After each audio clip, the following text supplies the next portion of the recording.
Dugtong pa ito ng paglilinis namin kagabi nga kumarites, itong video na ito. Haba na kasi yun masyado, kaya naman ginawan ko na nga ng part 2. Kahit na nga may takip yung aming tindahan kumarites, ay talaga namang maalikabok pa rin dito sa aming munting tindahan. Tinanggal ko na nga muna dyan yung mga organizer at linisan ko nga, tapos diretso na nga rin po ako magre-refill. Ayos ko na nga rin po itong mga suka at toyo. Kahit madaling araw na yan kumarites, meron pa rin nabili. Nabot nga kami dyan ni Jowa ng madaling araw sa paglilinis. Ayan, pinutol-putol ko na nga po yung sachet na spring kumarites dahil i-refill ko nga po yan dahil wala na nga pong naka-refill doon sa lagayan niya. Pag hindi ka kasi mag-refill, baka lang ang isasagot nila wala dahil wala nga po doon sa lagayan. Kaya naman talaga tuwang-tuwa ako sa mga ganitong organizer ko. Kahit napakamura lang, ay talaga namang nagpapaganda sa tindahan namin. Puto lang ako ng twin pack na 3 peraso dyan para maidagdag nga po doon sa kape. Kuha ko na nga kay Jowa yung mga nakasabit doon na mga gatas para nga po yan ang i-refill ko. Tapos yung mga stock namin na hindi pa nabubuksan, ayun naman yung ipapalagay ko doon para maisabit niya. Ilang piraso na nga lang itong aking champ bites, abay talagang hindi ko pa rin natsatsambahan na magkaroon nga po sa orange up. After may ayos ni Jowa yung mga bagong stock, ito at pinutol ko na nga po yung mga tinanggal niya doon. Pinagsama-sama ko muna sila dito sa large dahil paghihiwalayin ko rin naman yan sila. Kaya may recommend ko rin talaga yung mga ganitong organizer para sa tindahan natin. Kaya rin yan gamitin kung may mga mini pantry kayo. Tatandaan nyo, tinanggal ko nga dito yung mga napkin na nakalagay, ayan tissue na nga lang po yung i-refill ko dyan. Tapos yung ibang stock ay dito ko nga rin ilalagay yung mga hindi pa na i-refill sa ref. At ko pala dito yung magic sarap dahil medyo mabigat nga po ito.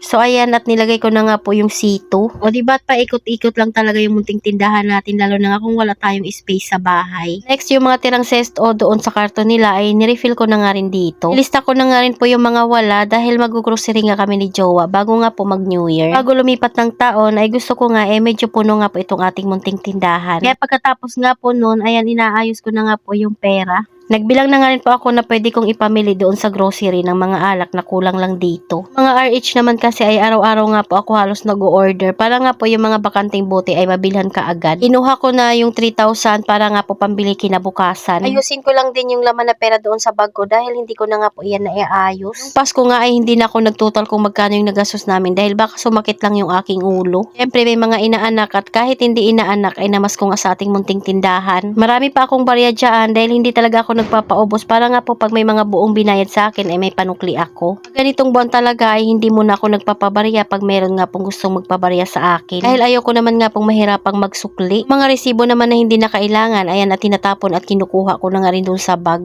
Pagkatapos naman ay pinagsama-sama ko na nga po yung 50, 100, 500 at saka 1,000. Iwan lang ako ng panukli doon sa aming perahan.